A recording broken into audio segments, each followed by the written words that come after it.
So I'm here at Chojnik Castle, very close to Jelenia Góra. It was a bit of a trek to get up here, and of course you can see from the sky it's very cloudy, so even though we got to the top of the tower we saw nothing.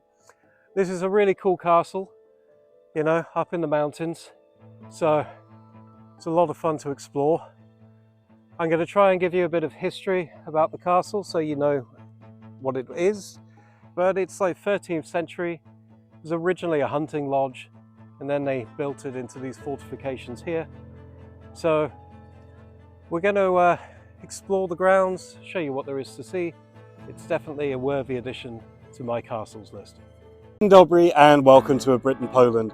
With this channel, I travel across the country, I bring you the culture, and I show you just how amazing Poland is. So I invite you on my journey. If you want to see more, I have Facebook and Instagram profiles, which you will find links to in the description below. And if you want to really help out, you can turn to my Patreon or Patronite accounts, again in the description. Thank you very much. I hope you enjoy this video. Please like, share and subscribe. Do zobaczenia.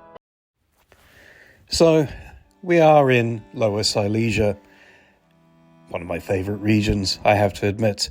And yeah, as well as showing you the castle today, we are going to show you the whole route that we took on this hike, because it is a beautiful area of the Szklarska Mountains with a lot of cool stuff to see. And we start off in Sobieszów, which was originally an independent town, founded in the 13th century, but was incorporated into Jelenia Góra in 1976. And it lies right at the entrance to the Karkonosze National Park. So it's a natural base for hikers. You have the Norweski Domek, or the Norwegian house, which we didn't quite get to, but one to look out for. It's a 19th century timber villa. And as you can see, we're entering the park now. So at the entrance to the park, you do have to buy a ticket for the whole nature reserve, basically. But if you're planning to hike for a few days, you can get a one-day ticket or a 3-day ticket. And the trail up to Chojnik Castle, it's kind of a moderate difficulty. It's not super long, but it has enough climb to feel like you've earned the view, you can say. So this is the Złoty rocks, which, it was an interesting cave that we had to climb up through. It's worth noting that there are two routes. You have the red trail, which is, pretty straightforward. And then you have the black trail, which is the one that we did it gets quite steep and there are a lot of steps. And in fact, there's an elevation of about 248 meters from Sobieszów. And the route itself is about 3.2 kilometers to get to the castle. So, yeah, it's a bit tiring. I have to admit, a few of us were pretty tired by the time we got to the castle itself. But the castle, it's built on a hill with steep cliffs and a vertical southern face, giving it a natural defensive advantage. And at least one side drops off sharply into a place called Hell's Valley. Now, the castle itself, yes, so as I said in the introduction, it was built in the mid-14th century by the Dukes of Świdnica Jawor of the Piast dynasty, specifically Duke Bulko II. It was then purchased by the Szafgotz family in between the 15th and 17th centuries, and they fortified it heavily, making it one of the strongest castles in Silesia. And it's dramatically perched on a 627-meter granite hill. And if you are lucky and it's not foggy like it was here, you will have an amazing view over Jelenia Góra Valley and the Karkonosze Range. During the 30 Years' War in 1618 to 1648, the castle was never conquered or destroyed in battle, which is quite rare in Poland. And basically because its remote and strong position made it almost untouchable. However, it did burn down in 1675 after a lightning strike hit a powder keg. And the resulting fire gutted it, and after that it was never rebuilt and became the romantic ruin we see today. There are a few legends associated with the castle.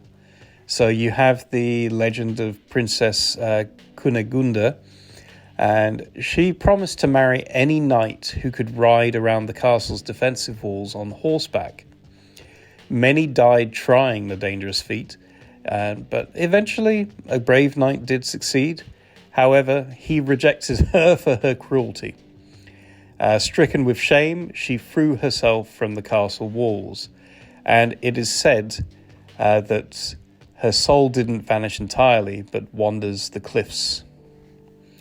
A slight variation on this tale is a knight supposedly leapt his horse across a deadly chasm near the castle and survived, proving his courage. Now, you also have a myth about the Devil's Valley, or Piekielna Dolina. So basically the castle stands above a gorge called Piekielna Dolina, or Hell's Valley. Local tales say it was once a gathering place for devils and witches, which adds to the whole kind of spooky aura. And this is where Kunegunda's soul is supposed to be wandering. In the 19th century, during the Romantic era, ruins such as Chojnik became very popular with artists and poets. And today, as well as being a popular hiking destination with a small museum, towers to climb and panoramic vistas, from the you get the panoramic view of Jelenia Góra and the Karkonosze Mountains, Rudawa, Janowickie, and more especially striking when the weather clears. You have annual nightly events and tournaments where you can win the Golden Belt of Chojnik. And you have the Husishi, which is living history performances. And you also have some night of the museum type events here and some cultural events. So the rest of this video is going to be the trail that we take from the castle to Szklarska Poręba. So the mountain here is mostly made of granite from an intrusive igneous body, or a pluton, that solidified deep underground during the Variscan orogeny, which was in the Carboniferous age. This granite is cut by many veins of pegmatite, aplite, microdiorite, and lanthrophyre. If you're a geology expert, maybe you'll enjoy that. These veins are younger features that formed as magma cooled and squeezed into cracks in the already solid rock. So around the Karkonosze, you will also find tors, or castle copies, which are outcrops of granite that resist weathering more than the surrounding rock. These form blocky, massive features, often with large jointing natural cracks, and are very popular for the scenic overlooks. Yeah, very distinctive. You see so many of these giant rocks when you're walking along the mountains, and each time they are just breathtaking. We walked briefly through the village of Michałowice, and this was found in the 17th century and was known as a bit of an artist colony in the 20th century, where painters, sculptors and actors would build their summer houses.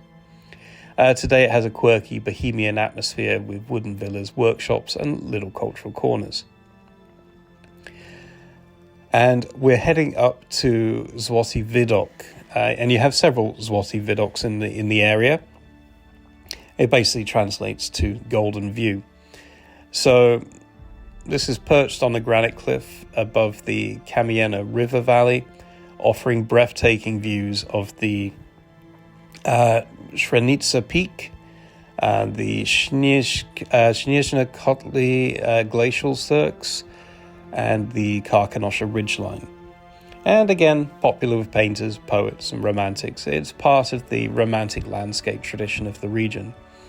And it's pretty easy access via a short detour trail, especially atmospheric in the misty and foggy conditions. And luckily the trail is a lot easier from this point. And so I really do recommend this part of Poland. It's one of my favorites, I have to be honest. And I am very happy to come back. I think I've been to this region 3 times now, and each time has offered a completely different adventure. Actually, no, sorry, 4 times, maybe 5. I lose track. Maybe I need to focus less on Lower Silesia next year, because it's I worry I've overdone this region, but there are just so many things to see, and I'm kind of determined to conquer it. But overall, this hike was really cool. Even though the weather wasn't perfect, it was still lovely with amazing scenery, the giant granite rocks everywhere, which I find pretty breathtaking.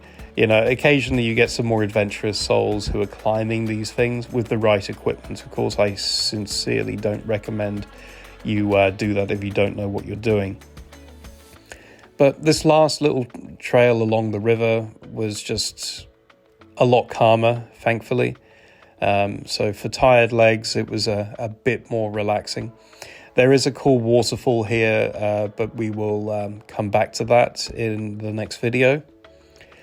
But overall, I just want to really recommend the Karkonosze region of Poland. It is just breathtaking. And thank you for watching. The video will continue next week with Szklarska Poręba, which is just an incredible mountain town. And I have to say, probably my new favorite mountain town. It's just got such a lovely number of trails going from it. Some really cool sights, and the town itself is just really nice, very calm. So thank you very much for watching. I hope you enjoyed the video, and please do like, please do share, and if you want to see more, please do subscribe. But for now, do zobaczenia. Pa pa.